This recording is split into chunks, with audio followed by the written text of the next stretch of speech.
মহান রবের সান্নিধ্য লাভের জন্য বিশ্ব মুসলিম একত্রিত করে যেসব ইবাদত তার অন্যতম হজ। হজকে কেন্দ্র করে পুরো বিশ্বের মুসলমান একত্রিত হন মক্কা নগরীতে। হজের আমল বায়তুল্লাহর তাওয়াফ, জিয়ারত, সাফা মারওয়ার সাই, মিনা আরাফা, মুজদালিফায় অবস্থানের মাধ্যমে আল্লাহর সন্তুষ্টি লাভের চেষ্টা করেন বিশ্ব মুসলিম। হজ করতে এসে সবাই ভুলে যান জাতপাতের ভেদাভেদ।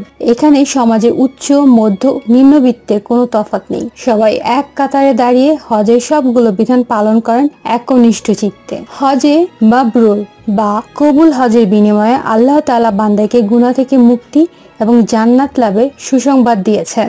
এক হাদিসে রাসূলুল্লাহ সাল্লাল্লাহু আলাইহি সাল্লাম বলেছেন, তোমরা হজ ও উমরা করো, কেননা এই দুটি দারিদ্র ও গুনাহ এমনভাবে দূর করে যেভাবে হাপড় লৌহা, স্বর্ণ ও রৌপ্যের ময়লা দূর করে। আর হজে মাবরুর অর্থাৎ মকবুল হজ এর বিনিময় জান্নাত ব্যতীত আর কিছুই নয়।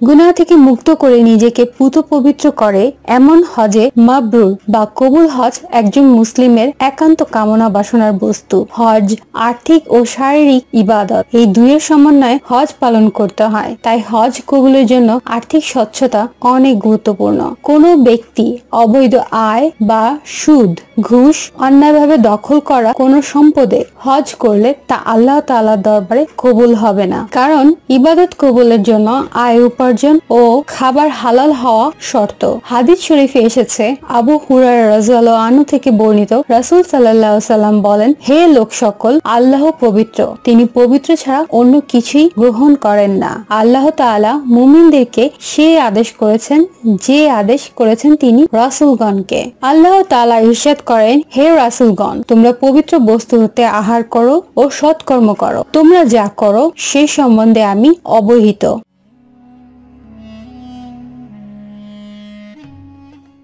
তিনি আরো ইরশাদ করেছেন, হে মুমিনগণ, তোমাদেরকে আমি যেসব পবিত্র বস্তু দিয়েছি তা থেকে আহার করো।